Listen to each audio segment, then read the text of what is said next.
Wonderful. Okay, so I'm dropping Heather's resource board now in the chat. What you may have already seen in our resource board are these like basics and some of the instructions, but if you scroll down, Heather's compiled a huge amount of actual units, storylines, and resources that are easier to just hand over to your teachers. So although I said you can't just hand anything to your teachers and check it off, which I believe is true, they really need to be critically looking at if it analyzes or if it has the 3 dimensions included in it. You can give them things that are more vetted and that are fuller expressions of the 3 dimensions. We also, like, you'll hear about things like Amplify. Amplify is something that Heather's previous school switched to, and Amplify does use phenomena. It's very good with literacy skills, but it can be described as very lockstep teaching. So even with things that are labeled and vetted as NGSS, you might find that your teachers struggle if they want more autonomy. So this is always, NGSS is always going to be a negotiation process. Paul's opinion about some of the best resources on the internet is from Open SciEd. They have a process that is a multi-year process to get some of their resources out. Right now, they are most fully resourced for middle school. So if you're a middle school leader, Open SciEd has the most stuff for you as of right now. But you can see their plan to continue growing those units and their database over time. So if I haven't broken your hearts with those hard truths, I'll continue. And does anyone want to add anything in, leaders and teachers that have been implementing NGSS for a while? All right. Okay, so on the resource board that we sent you in the beginning, I'm going to highlight a few things there. So if it says Paul, that's from the Wonder of Science. Paul has an incredible thing that you can put in your teacher's hands and they can figure out if the stuff they already have and the things they're already doing is NGSS aligned. So I mentioned one of the best things you can do is give teachers time and tools. So that combination is really going to help the paradigm shift happen with your teachers. So that's that first resource.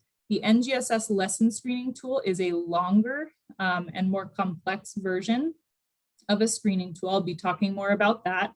And then just encouraging them to get in there and read the standards and try to unpack those standards is a good idea.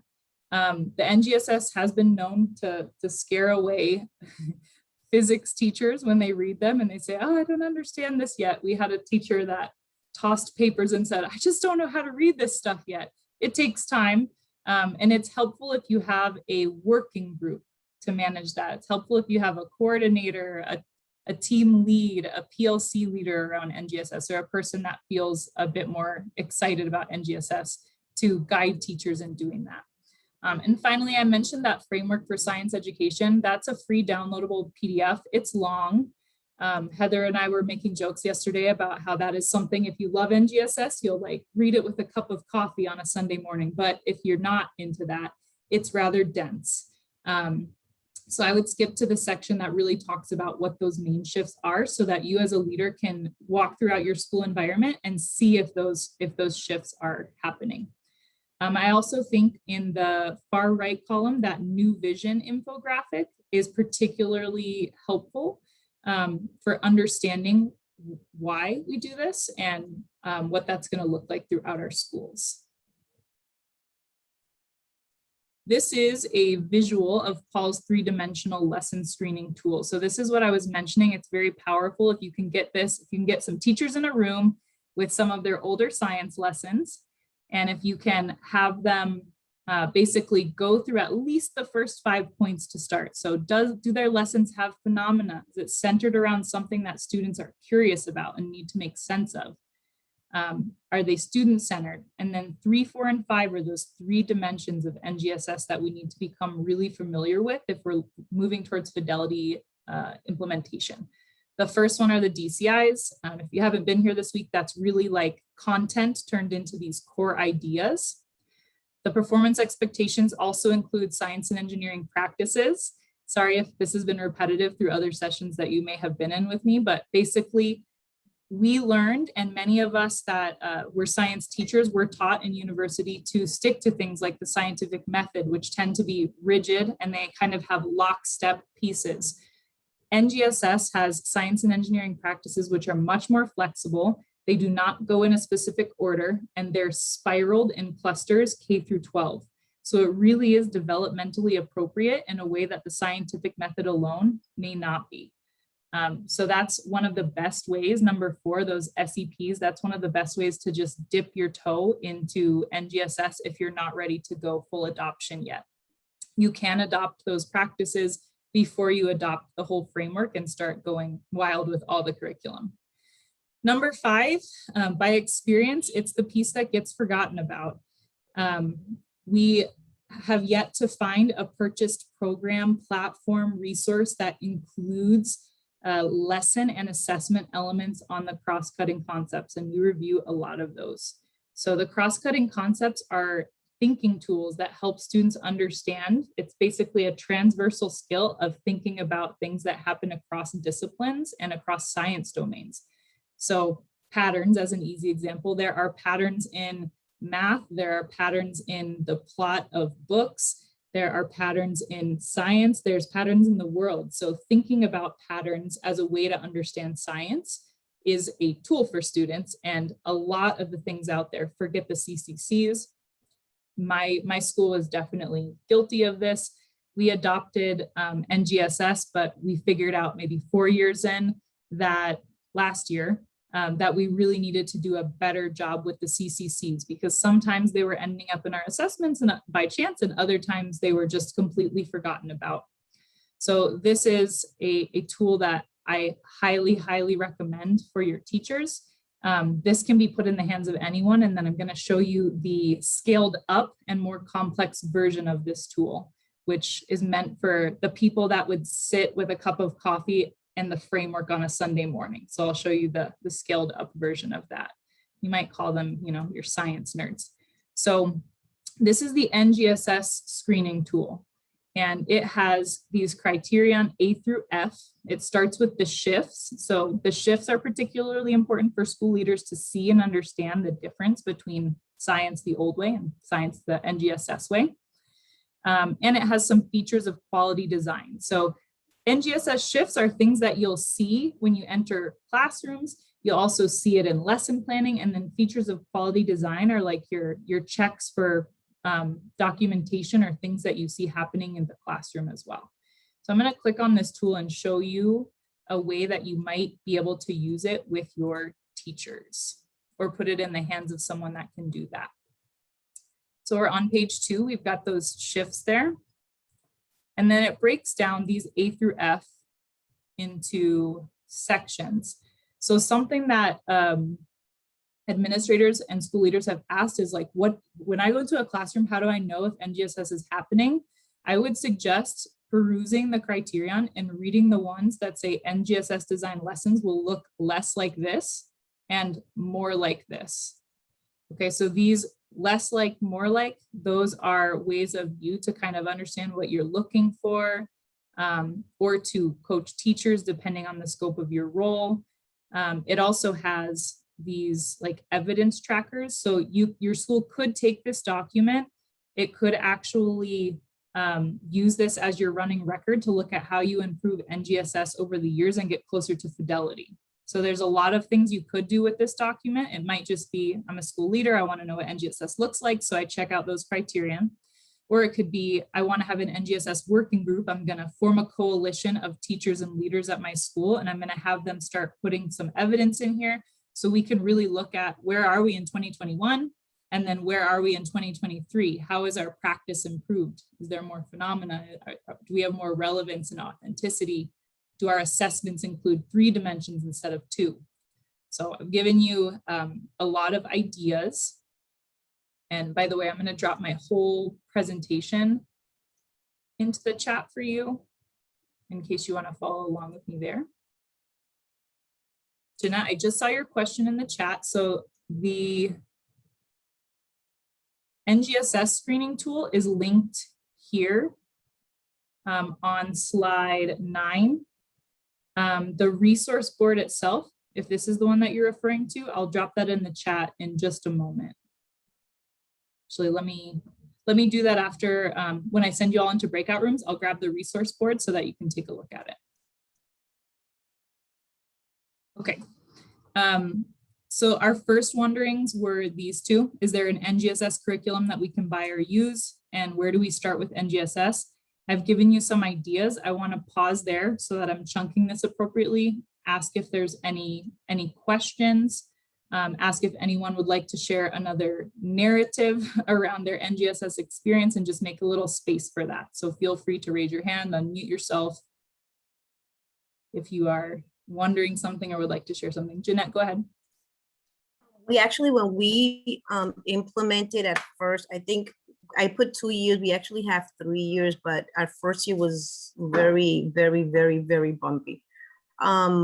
What we did was we used to have integrated science. So the first thing we decided was, how did we want to implement NGSS? At school level, we decided it was going to be in one area. So we started in middle school. We sat down, and the first thing we did was, are we going to maintain integrated science, or are we going to divide them earth, life, and physical? At that moment, teachers saw that it would be better to do it, dividing it within these 3 different earth, life, and physical.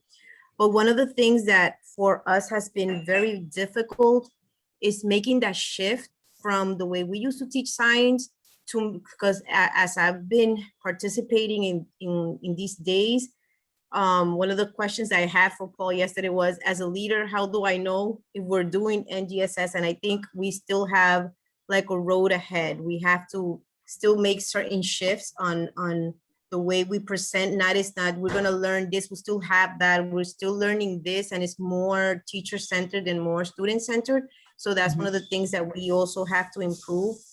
But I think as a leader, it's very hard for science is not my area. I'm a math major. So for me, science is not my area. So it's how do I know my science teacher is actually doing all of this and is actually providing first, well, we're talking really about a phenomena. They're doing it with the strategies that it should be done. Is it more student centered? So I think that's where, as a leader, I think we could get a little bit lost, or at least I'm going to talk about myself. I think I could get a little bit lost because seeing all of that, I mean, I have to maintain, are we doing NGSS? What is the vocabulary being used? Is it correctly? Is it?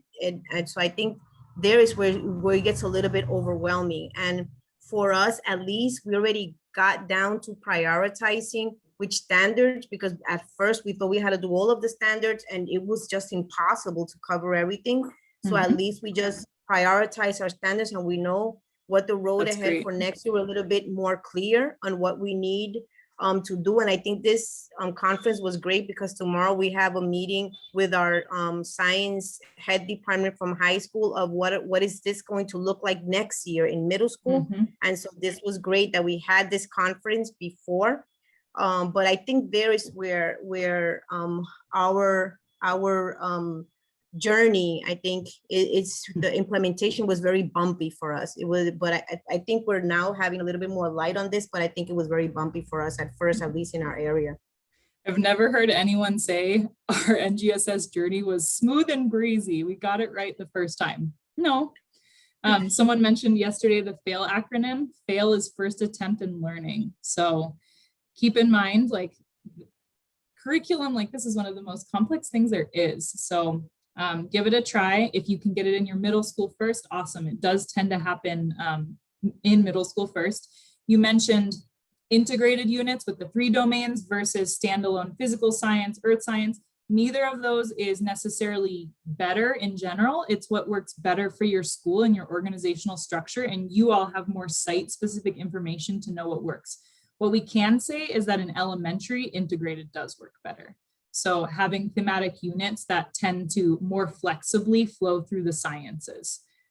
We have a couple standalone units at my school. We have like a 2nd grade physical science unit, but you tend to overlap with a lot of things just because the nature of learning is different in 2nd grade. They're not in standalone classes traveling from one subject to another. They're doing a lot of things all the time.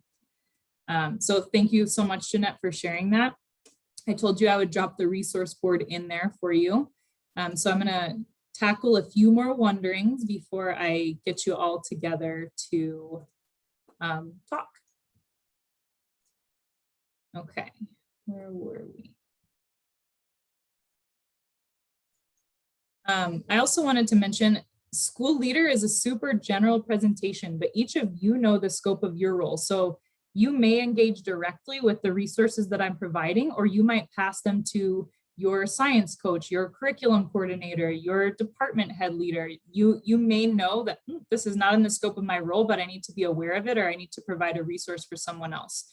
So I trust you all to know your roles, the scope of them, and how you collaborate with other people in each unique site.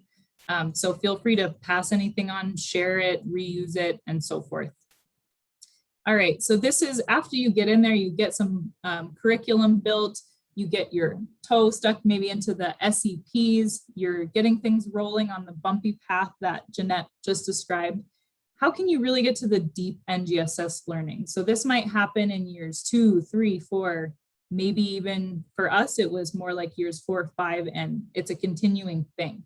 So there's a lot of potential ways to approach deeper learning. Some of them involve PD, some of them involve in-house strategies. So it's important to remember the scope of your role and what you have in your sphere of influence on this chart. So how can you support teachers? It really depends on if you're a school that is willing to devote a lot of resources. Often that's time, often that's money, often that's like human leader capacity to NGSS specifically. And you can still do a lot if you don't have a lot of budget, but you do need people that keep NGSS on their radar, and time. But time is the most important resource there is. And you can do a combination of in-house strategies and external provider strategies. So starting on the left side, kind of be making a mental checklist here. What do we have? What might we try? If you have less resources, maybe you don't have a line item for NGSS or phenomena-based learning in your school budget, but you do have people that are interested and you're able to carve out some time, you can use PLCs or committees like an NGSS committee as a strategy. You can do a series of NGSS peer observations where you have teachers or school leaders take those tools like Paul's lesson checker and observe each other, give some feedback, a little bit more low stakes.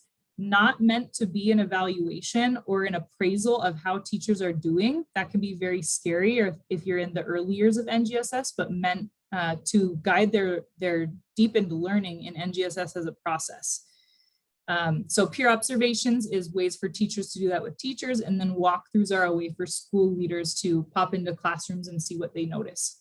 Working groups. My role started out as a part-time NGSS role when I was a science teacher. So if you notice that maybe someone's at 80% of their capacity and you'd like to have them do a little bit of work, you can give them a part-time NGSS role. And you can develop school-wide science beliefs. That usually happens if you already have a PLC or if you already have a working group established for NGSS. If you have like more resources or that NGSS budget item in your curriculum review cycle, you can potentially get some full-time NGSS roles in your school. You can get your instructional coach role trained in NGSS, have a specific science coach or science coordinator, and you can advocate for your curriculum review cycle to include a resourcing year where there's more money going into phenomena-based teaching and learning and or NGSS. And that can be used for purchasing physical resources or purchasing some of the things in the right side. And the right side is the external providers. So the less resource category, there's lots of free webinars. There's our NGSS partnership series, which is free thanks to Tri Association. Virtual collaboration with regional schools. That's really what this is. This is a large scale version of that, but you might choose one other school in your city or your region to do some of those peer observations with. And now that we're used to doing everything over Zoom, that's probably easier than ever. And the use of vetted resources from experts. So that's an externally provided tool that can have huge leverage in your community. And then if you have a lot of resources, you may be able to send people to offsite or international conferences, and you may be able to hire expert consultants. Every school that works with Paul definitely, I mean, I can't say this as a fact, but in talking to their teachers and in seeing the products that come out of it, they really do see those shifts take place. It's not to say that every person has a great time. Everyone has a different capacity for change at different points in their teaching career. But overall, you'll see a lot of shifts when you have a consultant such as Paul coming to your school. This is also related to your role when you implement anything. So this is not just an NGSS thing. It's important to have a heat and light balance. And this really comes from coaching philosophy.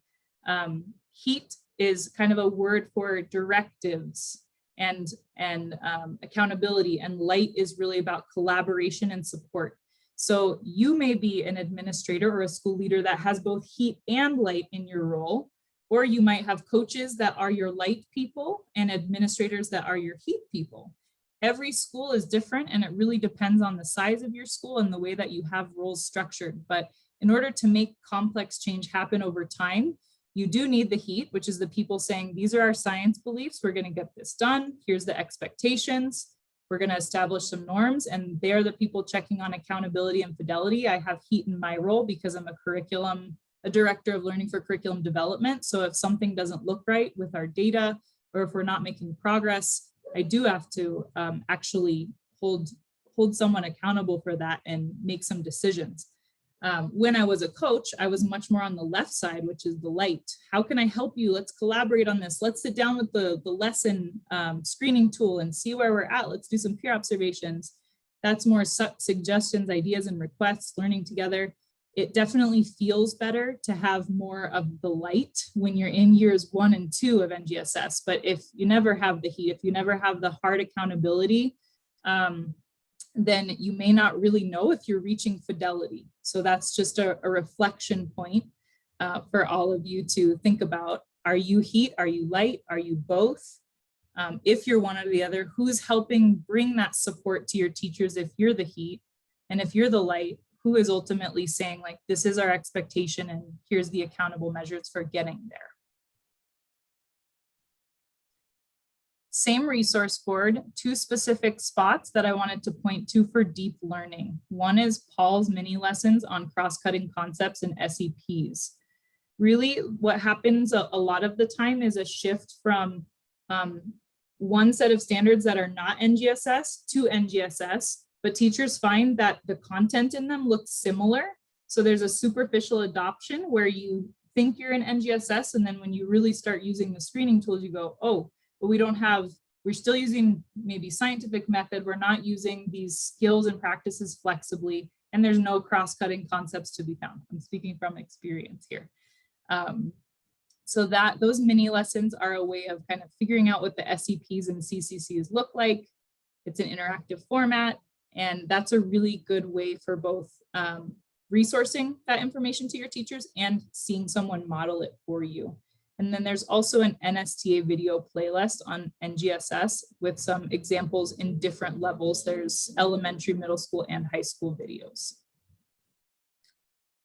I'm going to bring this up again. So the screening tool is great for in the beginning saying, here's where we're going, and also knowing, have we gotten there? So it's a slide that deserves to be there twice because it's something that guides a process over multiple years. Take a look at that whenever you have a moment. And that also gets us to, how do I know if teachers are really doing NGSS? For those of you that are principals and vice principals, I know you've dedicated since March of last year to creating models and schedules and figuring out how to keep schools afloat in a pandemic model. And looking for NGSS in the classroom is probably not on the top 100 things in your to-do list. So I stress the importance of, maybe it's not you that's trying to figure out if your teachers are doing NGSS, it's teachers with tools in their hand that are trying to figure out if they're doing NGSS, and you're there to support them in that discovery and that journey.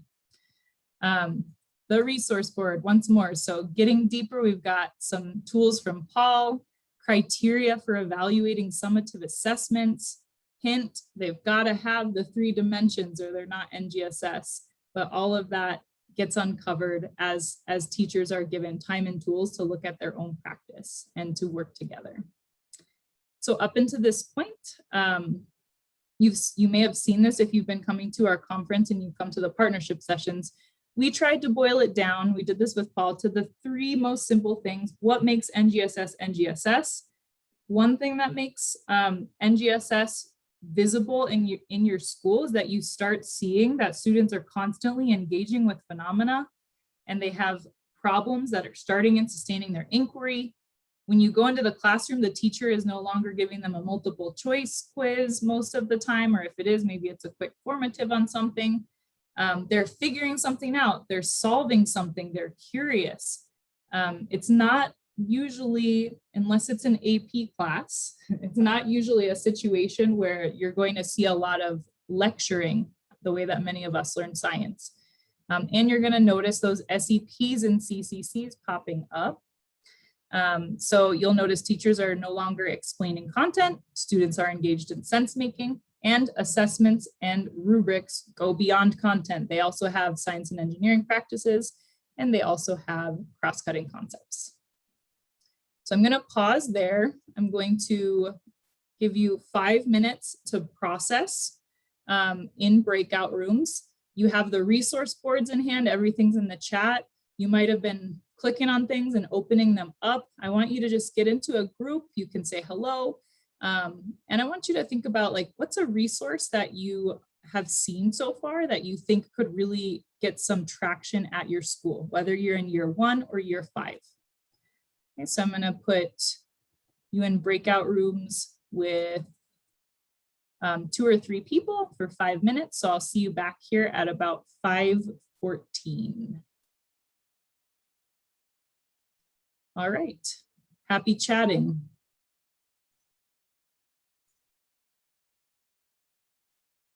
All right, welcome back, everybody.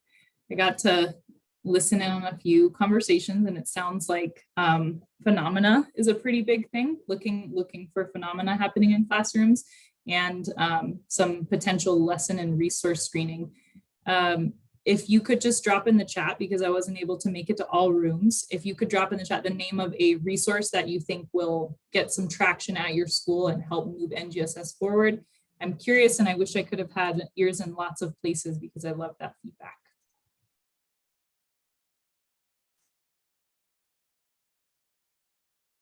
Screening tools. Totally. And keeping in mind the screening tool, Paul's screening tool is easy to put in the hands of a lot more people than the NGSS tool. That can be a bit intimidating. So save the NGSS tool for your really science-minded people, at least in the beginning. Another quick thing I wanted to mention is, I mentioned that no curricular program is a silver bullet for NGSS implementation. That doesn't mean don't buy anything and don't use anything. So just to be clear, your school may be using Mystery Science, your school may be using FOSS-Kits, Amplify, Generation Genius. I guess what I am striving for is for schools to have teachers that are NGSS literate, where they can look at resources that you pull off the internet or that you buy, and they can make them better if they're missing a cross-cutting concept or if they're not stressing flexible use of the SEPs or something else. With Generation Genius and with Mystery Science, one of the best tips for teachers is use the videos, but when Doug starts killing the wonder, you mute him. So they have really beautiful phenomena in their videos where you're watching plants grow and watching animals interact, but then he comes in and tells you exactly what's happening and there's nothing left for the kids to figure out. So when you're NGSS literate, you notice, oh no, wonder's being killed, mute, mute, mute. We got to ask the kids questions instead. We got to see what they're noticing instead, because they've got to figure something out or it's not really NGSS. So just a quick and important note with NGSS, and that's a growing critical eye that you'll develop over time. We're going to move into this last part on organizational change. Again, I stress the importance of thinking about your role, your sphere of influence, and how all of the people in your system of a school work together. So I'll show you a couple intriguing visuals for thinking about your part in managing this change. This is the Noster model for managing complex change. This is a graphic that is going to help us understand what might happen or what may have already happened if an element was missing as we implemented a complex change. NGSS is a complex change. If you haven't figured that out already, it's definitely tricky. It is better if you can dip your toe in and start small, start in one level possibly, and very few places seem to have the resources to go to full adoption all at once. And that's just speaking to leaders and teachers and knowing that, that it takes a lot of capacity to do that. So if you look at this as you skim down a column, for example, having a vision for science, I mentioned the science beliefs perhaps. If you are missing that vision, you could generate confusion. What is NGSS? Why should I care? I'm already doing NGSS. Why is NGSS important? So that vision is really going to help teachers accomplish that. Not going to explain the whole graphic to you, but as you go down each column and you hit the red X, you can see the possible emotion or situation on the right side generated if you're not thinking about vision, skills, incentives, resources, and action plan. So I'd like you to reflect on that for just a moment, thinking about what's in my sphere as a school leader, as a coach, as a VP, whatever you are, in my sphere of influence, which one of these items do I have a little bit of control or influence over? Just pop that word in the chat: vision, skills, incentives, resources, or action plan. And then that's a little way of thinking about how you might help real change, complex change happen, as opposed to superficial adoption, false starts, frustration, resistance. Don't necessarily think that you can be the person in your community that brings all 5 at once. NGSS requires a community, a coalition. It often starts with one person that really loves and champions NGSS, but more people get on board, and that's when you'll see things really moving. Okay, so looking at those top 5 words: vision, skills, incentives, resources, and action plan. Think about your role and type the word that seems most connected to your sphere of influence with NGSS. Can you help make the vision? Can you help provide skills? Can you give some incentives? Can you make sure resources are appropriated? Can you help form that action plan? Or can you get people together that make one of those things happen? I see a lot of vision, skills. Some of you are budget people. Some of you might be like systems management people. And this, like many things in this presentation, take this graphic to your teachers and say, what have you felt and what are we missing? What can we do better on? Maybe we brought a consultant, but we didn't explain our vision clearly enough. So even though we had like an expert on campus, you didn't necessarily know why we had an expert on campus, or how important or how high the stakes were for using what that expert was telling us to change your lessons. Okay, here's another one. So that was the Noster model. This is the Cotter model of change. And this one's a little bit heavier to read, but it's got 8 parts and it's really broken into 2 sections. The first part, or no, sorry, 3. The first part is creating the climate. So over on the left side, you see that in order to create the climate, you're going to establish a feeling of urgency. You want to make sure that people know NGSS is important. We got to do this. Building a coalition, I've mentioned it's so important to have people getting together, PLCs, working groups, maybe a head or a curriculum coordinator that has an eye on NGSS, and thinking about that strategy. That's how you're creating the climate to make the change happen. Making the change happen is 4, 5, and 6. Enlisting, enabling, and generating. That's where you've got some goal setting happening and some people in leadership positions or that are empowered enough to help that change go through. And then implementing and sustaining change, 7 and 8. Capitalizing on wins and incorporating new and better changes in the culture. That could be, in terms of NGSS, a very complex change. That could happen years down the road because it really is complex and has a lot of parts. But that is not to discourage you, because it's a beautiful change. NGSS really is a special way of learning science. And I wish every time I see a on-point NGSS lesson, I really just wish I would have learned that way. I wish we would have known more when I was a science learner. Could get a little misty-eyed about it. Okay, so I'm gonna leave you with those two pieces, and I'm gonna let you process again. So this is a graphic once more on managing complex change. What might you do with that? Who might you give it to? What inspiration do you have from looking at this? And really, where are you in this model of change? Are you creating the climate? Are you making the change happen? Are you implementing and sustaining that change? So I'm going to put you in breakout rooms, hopefully with another partner. I'm recreating them so that you can talk to somebody new. And I will see you back here in, this one will be a 4-minute, so at 5:27. You have that presentation in the chat, but I'll drop it one more time before you go. And there's some questions that you can use for reflection at your site on slide 25.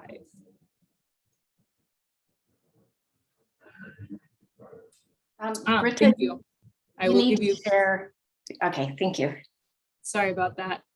Managing a lot of presentations this week, and I knew one of them was going to escape me. So as soon as I send you into the breakout rooms, I'll make sure you have access.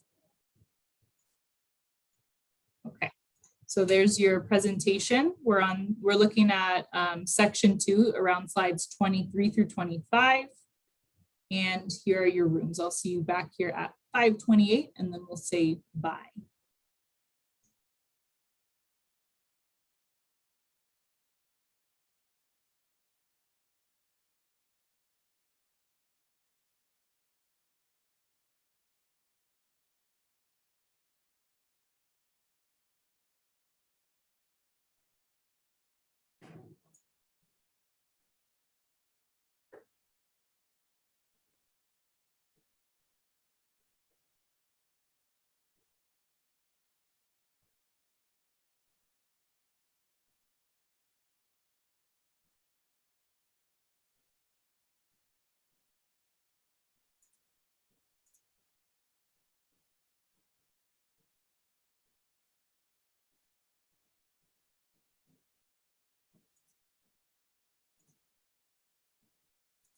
I know you all were engaged in deep conversation and I cut somebody off because nobody came back from the breakout rooms early.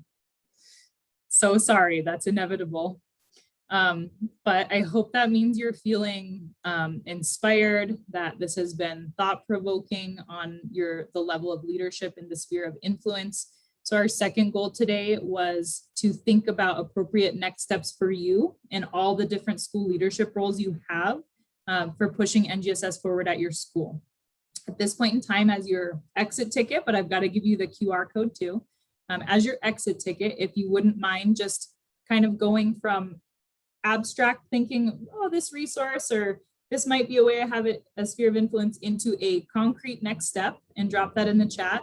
Something related to your role. What's a concrete next step for you as a school leader supporting NGSS implementation?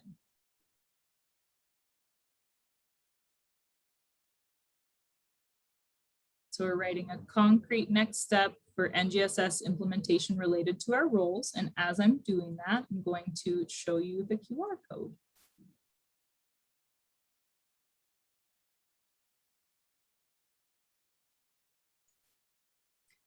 Love it.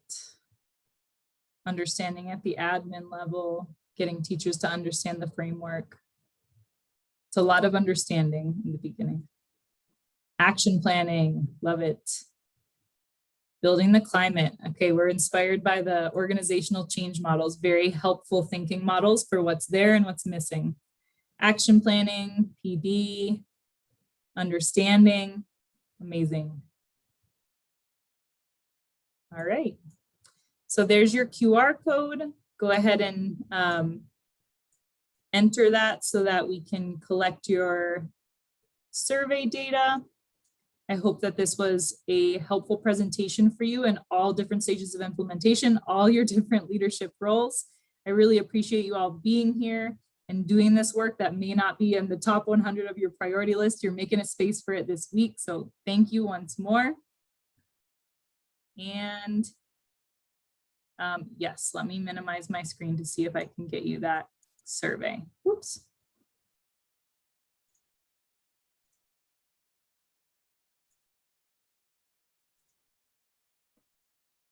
Okay, give me just a moment. Did I put it in the bottom of my speaker notes? I hope so. I didn't. Okay, I'll have to check my drive, but I'll get that to you in the next minute. If you already got the survey, feel free to jump out. I know you've got another presentation back to back with this one. I'll get you that survey in 30 seconds, just hang tight.